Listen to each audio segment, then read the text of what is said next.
Alors bonjour à tous, ça y est, c'est la dernière partie longue de ce championnat du monde d'échecs entre le russe Yan Nepomniachtchi et le chinois Ding Liren. Alors les deux joueurs sont à égalité. Si vous n'avez pas vu les parties précédentes, vous pouvez cliquer sur le lien ci-dessus qui vous donne accès à la playlist complète. Alors pour cette dernière partie longue, Ding Liren a les blancs et il ouvre avec le pion dame D4. Cavalier F6 pour contrôler la case centrale E4. C4, le pion de l'aile vient contrôler la case centrale D5. Les noirs jouent E6, disputent le contrôle de D5 et ouvrent la voie de développement au fou F8. Cavalier C3 pour préparer la poussée E4. Fou B4, clouage du cavalier C3 qui contrarie la poussée E4. Donc les blancs vont se satisfaire de E3. Et les noirs font petit roc. On peut s'apercevoir que les noirs ont développé très rapidement leur aile roi. Et cette sortie du fou en B4 qui vient clouer le cavalier C3 s'appelle la défense nimzo-indienne.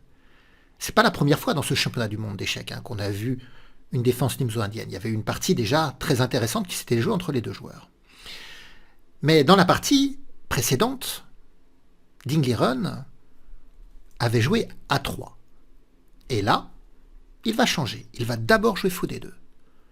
Les noirs jouent D5. Et maintenant, il joue A3. Alors, quelle décision prendre avec ce fou? Reculer en A5, c'est toujours pas possible, parce qu'évidemment, il y a B4, et après fou B6, c'est la fermeture éclair. C5, le fou est enfermé. Donc, il faut se prononcer entre la prise en C3 et le retrait en E7. Cette fois-ci, Nepomniachtchi va choisir le retrait en E7. Alors, les blancs jouent cavalier F3, et les noirs jouent C5. Le pion de l'aile vient également taper le centre blanc. Pour l'instant, la structure de pion est symétrique, à ceci près que les blancs ont joué à 3 et pas les noirs. Mais les blancs sont un peu moins bien développés parce que les noirs ont fait petit roc. Alors les blancs ici, Ding Liren, il a pris en C5. Il demande au fou de revenir. Et maintenant, il va jouer dame C2. Alors c'est intéressant de voir pourquoi il a fait ça. La dame en C2, déjà le fait de bouger la dame, ça libère la case D1. Ça libère également la voie à un potentiel grand roc. Mais sinon, à la venue de la tour en D1 pour qu'elle crée un vis-à-vis avec la dame noire. Et en même temps, la dame en C2 crée un vis-à-vis avec le fou noir qui est sans protection. On pourrait chercher, par exemple, à faire des prises en D5 pour ensuite attaquer le fou C5. Alors les noirs ont pris en C4 également. Donc fou reprend. Et cavalier D7. Et voyez, les blancs ne se hâtent pas de faire petit roc. Ils vont jouer tour D1, avec ce vis-à-vis tour dame. Le fou, Nepomniachtchi considère qu'il est assez exposé sur cette case.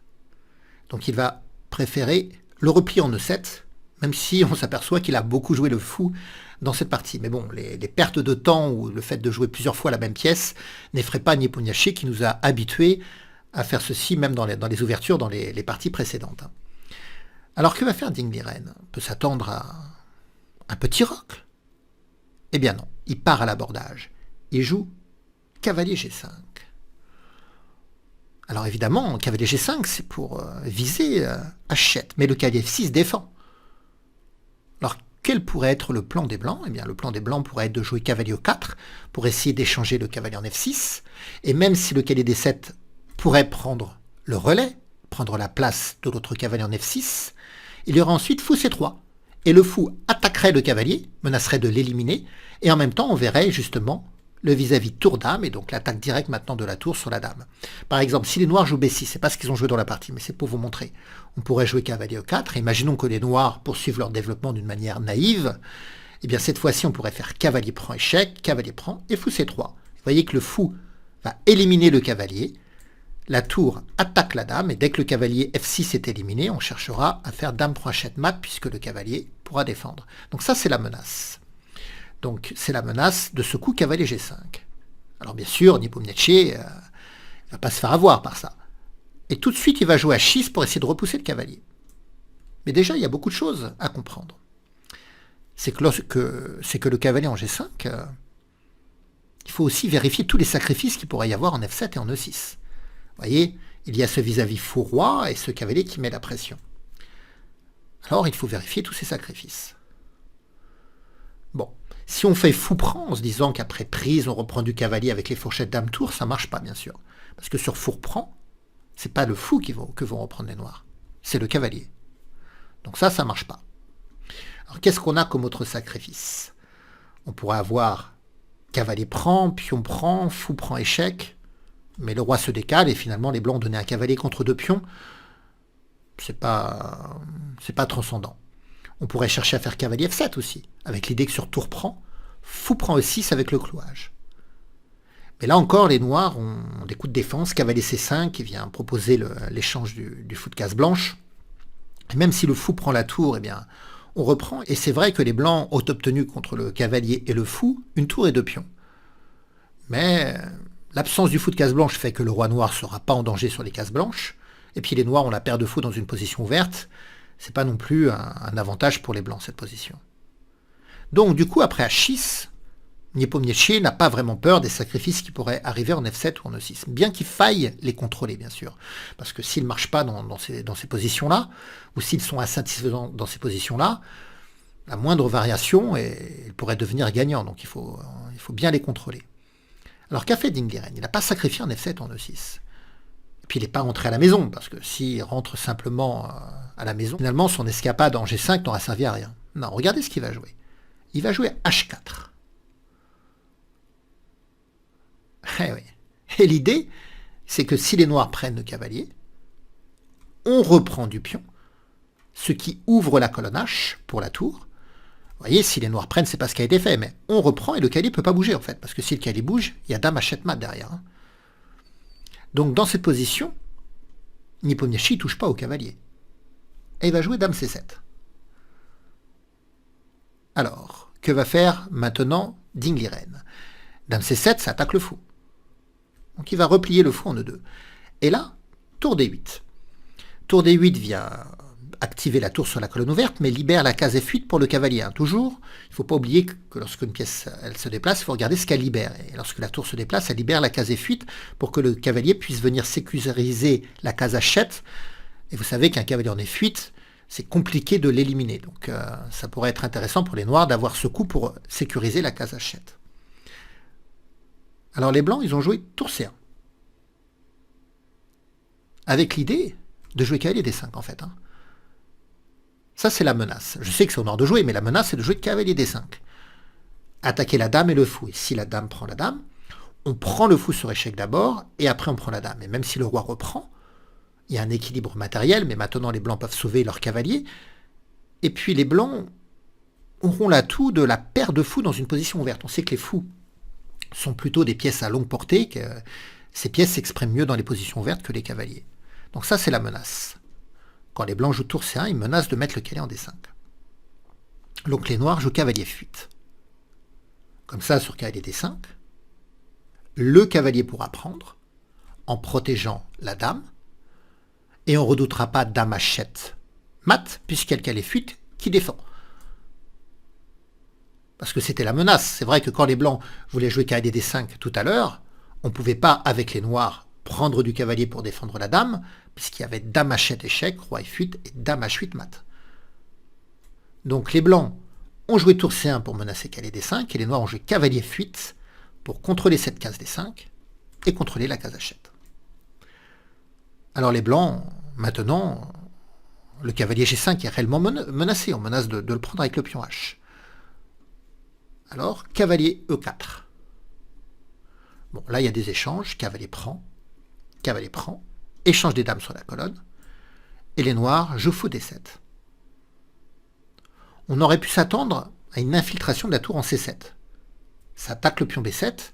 Et on n'a pas peur que le fou vienne en C6 enfermer la tour, parce qu'il y a l'attaque du fou en E7 ici. Mais c'est pas ce que va jouer Dingliren. Il va plutôt jouer fou B4. Il va provoquer l'échange des fous. Et cela même si ça dégrade sa structure avec la création de pions de doublés isolés, en B4 et en B2. On va voir qu'il va se servir de ce pion B1. Les noirs jouent fou C6, attaquent le cavalier et en embuscade le pion G2, alors on pourrait s'attendre à fou F3, mais Dingliren va choisir une approche très agressive. Il joue cavalier C5. Il laisse son pion G2 en prise, tour G1, et il veut contre-attaquer sur la colonne G, et contre-attaquer également sur le pion B7. Alors là, il aurait été préférable, selon l'ordinateur, de revenir tout de suite en C6. Mais fou D5 a été joué, E4. fou C6, B5, fou E8. Et le cavalier se venge sur le pion B7. Donc tout ça, ça avait été calculé bien sûr par Ding Liren qui avait compris que lorsqu'il donnait le pion G2, il finirait par regagner ici le pion B7. Tour D4. Attaque les pions sur la colonne, sur la quatrième rangée, pardon. Donc tour C4, on vient défendre. Tour D7, attaque le cavalier qui vient en C5, contre-attaquer sur la tour qui vient en C7. Maintenant, on menace fou B5.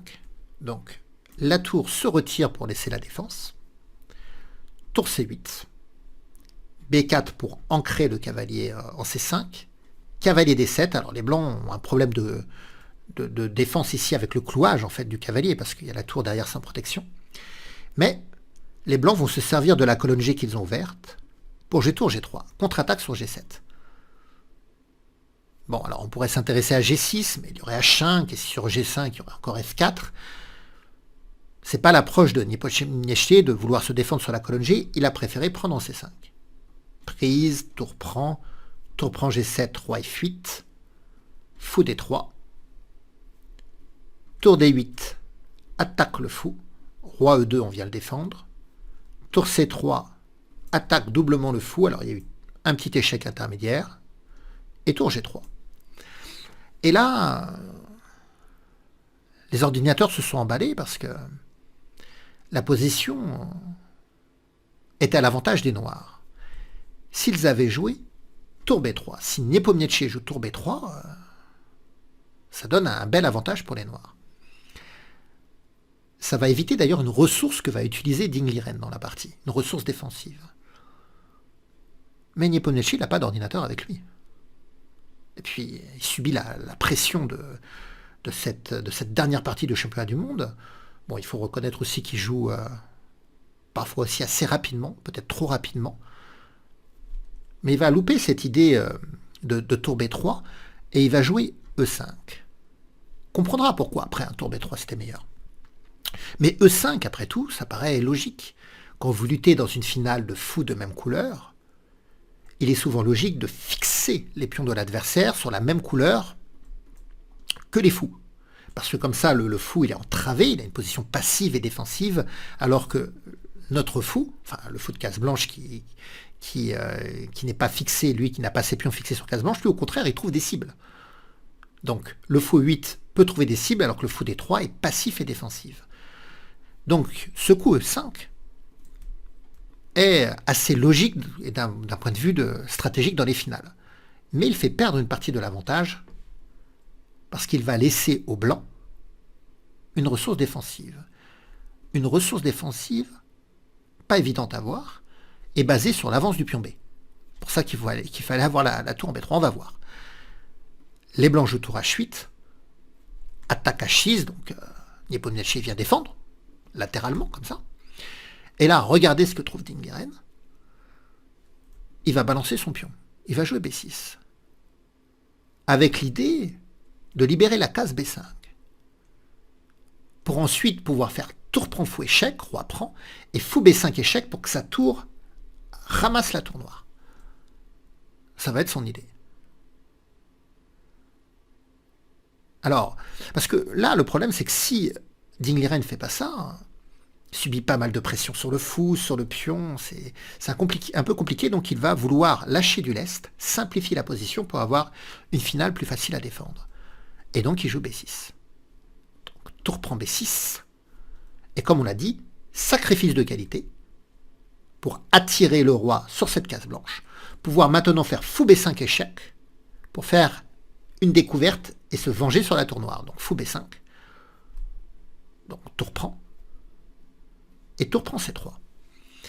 Et cette finale, bien que les blancs aient un pion de moins, est plus facile à défendre que la position précédente. Parce que les noirs, c'est vrai qu'ils ont un pion de plus, mais c'est un pion de colonne A. C'est pas très qualitatif. Alors les noirs ont joué roi D7, ils vont essayer, bien sûr, Nepomniachtchi va pousser, d'autant qu'il a plus de temps dans cette finale, et Ding Liren va être souvent en crise de temps, avec des difficultés quand même au temps. Donc Nepomniachtchi va pousser hein, quand même. Tour F3 est joué, taquine le pion F7, donc le roi revient. La tour revient en C3, menace de rentrer en C7, donc A5. Mais tour C7 échec, ça c'est important à comprendre. Quand vous luttez contre un pion passé, il est important de mettre votre tour derrière le pion passé. Ainsi, vous lui mettez une pression. Donc, vous obligez l'adversaire à avoir une défense. Votre tour s'infiltre dans le camp adverse et vous mettrez une pression sur ce pion et vous l'empêchez d'avancer, en fait. Donc, généralement, dans les finales de tour, quand il y a des pions passés, on essaye souvent de mettre la tour derrière le pion passé. J'ai été un peu vite en besogne. Il n'a pas joué tour A7 tout de suite. Il a refait un échec en C6. Et maintenant, il a mis sa tour derrière le pion passé. Donc les noirs ont fait tour B2 échec, roi F3 et tour A2. Roi G3, alors la finale est nulle, mais elle va durer longtemps. Et donc on va essayer d'accélérer, parce que tour A8, il y a beaucoup de coups. Tour A1, roi G2, A4. Tour A5, attaque le pion, donc F6, roi F3, A3. Donc on voit que les noirs gagnent de l'espace.